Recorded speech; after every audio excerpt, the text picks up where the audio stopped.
जय श्री राम। मित्रों, मैं आप सभी को यहाँ पर अलिफ लैला की कहानियाँ सुना रहा हूँ। आज की कहानी है किस्सा सिंदबाद जहाजी की दूसरी यात्रा का। पहली यात्रा में मुझ पर जो विपत्तियाँ पड़ी थी उनके कारण मैंने निश्चय कर लिया था कि अब व्यापार यात्रा न करूँगा और अपने नगर में सुख से रहूँगा। किंतु निष्क्रियता मुझे खलने लगी, यहाँ तक कि मैं बेचैन हो गया और फिर इरादा किया कि ये नई यात्रा करूं और नए देशों और नदियों, पहाड़ों आदि को देखूं। भांति भांति की व्यापारिक वस्तुएं मोल ली और अपने विश्वास के व्यापारियों को साथ व्यापार यात्रा का कार्यक्रम बनाया। हम लोग एक जहाज़ पर सवार हुए और भगवान का नाम लेकर कप्तान ने जहाज़ का लंगर उठा लिया और जहाज़ चल पड़ा। हम लोग कई देशों और द्वीपों में गए और हर एक जगह क्रय विक्रय किया। फिर एक दिन हमारा जहाज़ एक हरे भरे द्वीप के तट से आ लगा। उस द्वीप में सुंदर और मीठे फलों के बहुत से वृक्ष थे। हम लोग उस द्वीप पर सैर के लिए उतर गए, किंतु वह द्वीप बिल्कुल उजाड़ था, यानी वहाँ किसी मनुष्य का नामो निशान भी नहीं था, बल्कि कोई पक्षी भी दिखाई नहीं देता था। मेरे साथी पेड़ों से फल तोड़ने लगे, लेकिन मैंने एक सोते के किनारे बैठकर खाना निकाला और खाया और उसके साथ शराब पी। शराब कुछ अधिक हो गई और मैं सो गया तो बहुत समय तक सोता ही रहा। जब आँख खुली तो देखा कि मेरा कोई साथी वहाँ नहीं है और हमारा जहाज़ भी पाल उड़ाता हुआ समुद्र में आगे जा रहा है। कुछ ही क्षणों में जहाज़ मेरी आंखों से ओझल हो गया। मैंने यह देखा तो हस्तप्रद रह गया। मुझे उस समय जो दुख और संताप हुआ उसका वर्णन नहीं कर सकता। मुझे विश्वास हो गया कि इसी उजाड़ द्वीप में मैं मर जाऊंगा और मेरी खबर लेने वाला भी कोई न हो रहेगा। मैं चिल्ला चिल्ला कर रोने लगा और सिर और छाती पीटने लगा। मैं अपने को बार बार धिक्कारता कि कमबख्त, तुझ पर पहली यात्रा ही में क्या कम विपत्तियाँ पड़ी थी कि दोबारा यह मुसीबत मोल ले ली। लेकिन कब तक रोता पीटता। अंत में भगवान का नाम लेकर उठा और इधर उधर घूमने लगा कि कोई राह मिले तो जाऊं। कोई रास्ता न दिखाई दिया तो मैं एक ऊंचे पेड़ पर चढ़ गया कि शायद इधर उधर कोई ऐसी जगह मिले जहां रात काटूं। किंतु द्वीप के पेड़ों, समुद्र के जल और आकाश के अतिरिक्त कुछ न देख सका। कुछ देर के बाद टापू पर मुझे दूर तक एक सफ़ेद चीज़ दिखाई दी। मैंने सोचा कि शायद वही ठिकाना मुझे, यद्यपि समझ में नहीं आता था कि यह क्या है।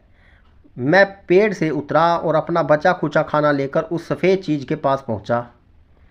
वह एक बड़े गुंबद सा था, लेकिन उसका कोई दरवाज़ा न था। वह चिकनी चीज़ थी जिस पर चढ़ा भी नहीं जा सकता था।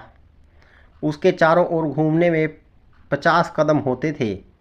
अचानक मैंने देखा कि अंधेरा हो गया। मुझे आश्चर्य हुआ कि यह शाम का समय तो है नहीं, अंधेरा कैसे हो गया।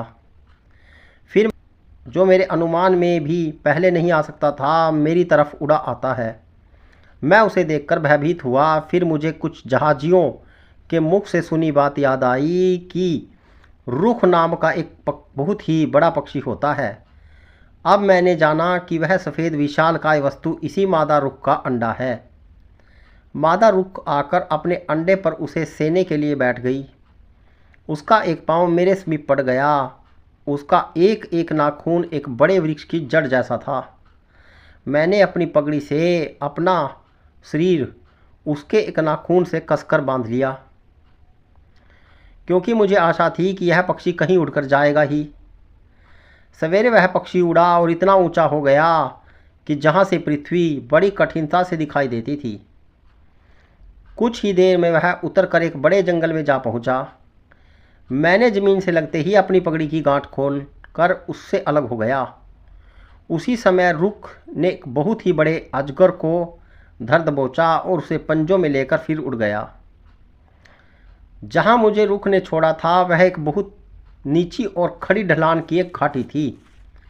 वहां पर आने जाने की शक्ति किसी मनुष्य में नहीं हो सकती। मुझे खेद हुआ कि मैं कहाँ आ गया। यह जगह उस द्वीप से भी खराब है।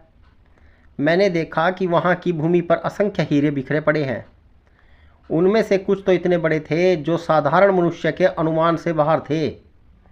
मैंने बहुत से हीरे इकट्ठे किए और एक चमड़े की थैली में उन्हें भर लिया। किंतु हीरों के मिलने की प्रसन्नता क्षणिक ही थी, क्योंकि मैंने शाम होते ही यह भी देख लिया कि वहाँ बहुत से अजगर तथा अन्य विशालकाय और भयानक सांप घूम रहे हैं। यह सांप दिन में रुक के डर से खोहों में छुपे रहते थे और रात को निकलते ही थे। मैंने भाग्यवश एक छोटी सी गुफा पा ली और उसमें छुपकर बैठ गया और उसका मुंह पत्थरों से अच्छी तरह बंद कर दिया ताकि कोई अजगर अंदर न आ सके। मैंने अपने पास बंदे भोजन में से कुछ खाया, किंतु मुझे रात भर नींद नहीं आई, क्योंकि सांपों और अजगरों की भयानक फुसकारें मुझे डराती रही और मैं रात भर जान के डर से कांपता रहा। सुबह होने पर सांप छुप गए और मैं बाहर निकलकर एक खुली जगह में सो गया। कुछ ही देर में मेरे पास एक भारी सी चीज़ गिरी। आवाज़ से मेरी आंख खुली। मैंने देखा कि वह एक विशाल मांस का पिंड था। कुछ ही देर में देखा कि इसी तरह के अन्य मांस पिंड घाटी में चारों ओर से गिरने लगे। मुझे यह देखकर घोर आश्चर्य हुआ। कुछ ही देर में मुझे जहाजियों के मुख से सुनी एक बात याद आई कि एक घाटी में असंख्य हीरे हैं, किंतु वहाँ कोई जा नहीं सकता। हीरों के व्यापारी आसपास के पहाड़ों पर चढ़कर वहाँ बड़े बड़े मांस पिंड फेंक देते हैं, जिनमें हीरे चिपक जाते हैं। इसके बाद विशालकाय गिद्ध आकर उन मांस पिंडों को ले जाते हैं। जब वे ऊपर बने अपने घोंसलों में जाते हैं तो व्यापारी लोग बड़ा शोरगुल करके उन्हें उड़ा देते हैं और मांस पिंडों में चिपके हुए हीरे ले लेते हैं। मैं पहले परेशान था कि इस कब्र जैसी घाटी से कैसे निकलूँगा, क्योंकि पिछले दिन बहुत घूमने फिरने पर भी निकलने की कोई राह नहीं दिखाई दी थी। किंतु उन मांस पिंडों को देखकर मुझे बाहर निकलने की कुछ आशा बंधी। मैंने पुराने उपाय से काम लिया। मैंने अपने को एक मांस पिंड के नीचे की ओर बांध लिया। कुछ ही देर में एक विशाल गिद्ध उतरा और मांस पिंड को और उसके साथ मुझे लेकर उड़ गया। मैंने वह चमड़े की थैली भी मजबूत से अपनी कमर से बांध ली, जिसमें पहले मेरा भोजन था और जिसमें बाद में मैंने हीरे भर लिए थे। गिद्ध ने मुझे पहाड़ की चोटी पर बने अपने घोंसले में पहुंचा दिया। मैंने तुरंत स्वयं को मांस खंड से अलग कर लिया। उसी समय बहुत से व्यापारी शोरगुल करते हुए आए और बड़ा गिद्ध डरकर भाग गया। उन व्यापारियों में से एक की दृष्टि मुझ पर पड़ी। वह मुझे देखकर मुझ पर क्रोध करने लगा कि तू यहाँ क्यों आया। उसने समझा कि मैं हीरे चुराने के लिए गिद्ध के घोंसले में चला गया था। अन्य व्यापारियों ने भी मुझे घेर लिया।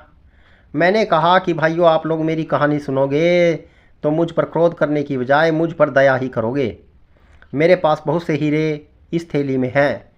वे सारे हीरे मैं आप लोगों को दे दूंगा। यह कहकर मैंने अपनी सारी कहानी उन लोगों को सुनाई और उन सभी को मेरी विचित्र कथा और संकटों से बच निकलने पर बड़ा आश्चर्य हुआ। व्यापारियों का नियम था कि एक एक गिद्ध के घोंसले को एक एक व्यापारी चुन लेता था। वहाँ से मिले हीरों पर उसके सिवा किसी का अधिकार नहीं होता था। इसलिए वह व्यापारी जिसके हिस्से में वह घोंसला था मुझ पर क्रोध कर रहा था। मैंने अपनी थैली उलट दी। सब लोगों की आंखें आश्चर्य से फट गई, क्योंकि मैंने कई बहुत बड़े बड़े हीरे भी भर लिए थे। मैंने उस व्यापारी से जिसके हिस्से में वह घोंसला था कहा कि आप यह सारे हीरे ले लीजिए। उसने कहा कि यह हीरे तुम्हारे हैं, मैं इनमें से कुछ न लूँगा। किंतु जब मैंने बहुत जोर दिया तो उसने एक बड़ा हीरा और 2-4 छोटे हीरे ले लिए और कहा कि इतना धन मुझे सारी ज़िंदगी आराम से रहने को काफ़ी है और मुझे दोबारा यहाँ आने और हीरे प्राप्त करने की आवश्यकता नहीं पड़ेगी। रात मैंने उन्हीं व्यापारियों के साथ गुजारी। उन्होंने मुझे विस्तार से मेरी कहानी जाननी चाहिए और मैंने सारे अनुभवों का उनसे वर्णन किया। मुझे अपने सौभाग्य पर स्वयं जैसे विश्वास नहीं हो रहा था। दूसरे दिन उन्हीं व्यापारियों के साथ रूहा नामी द्वीप में पहुंचा। यहाँ पर भी बड़े बड़े सांप भरे पड़े थे। हम लोगों का भाग्य अच्छा था कि उन सांपों से हमें कोई क्षति नहीं हुई। रूहा द्वीप में कपूर के बहुत बड़े पेड़ थे। कपूर के पेड़ की टहनियों को छुरी से चीरकर नीचे एक बर्तन रख देते हैं। पेड़ का रस निकलकर बर्तन में जमा हो जाता है और जमकर यही कपूर कहलाता है। पूरा रस निकल जाने पर यह टहनी मुरझा कर सूख जाती है। कपूर का पेड़ इतना बड़ा होता है कि उसकी छाया में 100 आदमी बैठ सकते हैं। उस द्वीप में एक पशु होता है जिसे गैंडा कहते हैं। वह भैंसे से बड़ा और हाथी से छोटा होता है। उसकी नाक पर एक सींग, लंबी सींग होती है। उस सींग पर एक सफ़ेद रंग के आदमी की तस्वीर बनी होती है। कहा जाता है कि गैंडा हाथी के पेट में सींग घुसेड़ कर उसे मार डालता है और अपने सिर पर उठा लेता है, किंतु हाथी का खून और चर्बी जब उसकी आंखों में पड़ती है तो वह अंधा हो जाता है।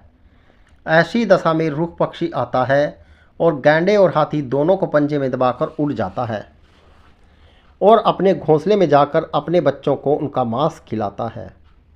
उस द्वीप से होता हुआ मैं और बहुत से द्वीपों में गया और अपने हीरों के बदले वहाँ की बहुमूल्य वस्तुएं खरीदी। इस प्रकार कई द्वीपों और देशों में व्यापार करता हुआ बसरा के बंदरगाह और वहाँ से बगदाद पहुँचा। मेरे पास इस यात्रा में भी बहुत धन इकट्ठा हो गया था। मैंने उसमें से काफ़ी दान किया और कई निर्धनों को धन से संतुष्ट किया। अपनी दूसरी सागर यात्रा का वृतांत समाप्त करके सिंदबाद ने हिंदबाद को 400 दिनारे देकर विदा किया और कहा, कल इसी समय यहाँ आना तो मैं तुम्हें अपनी तीसरी सागर यात्रा का वृतांत सुनाऊंगा। यह सुनकर हिंदबाद भी उसे धन्यवाद देकर विदा हुआ और अन्य उपस्थित लोग भी तीसरे दिन नियत समय पर हिंदबाद तथा अन्य मित्रगण सिंदबाद के घर आए।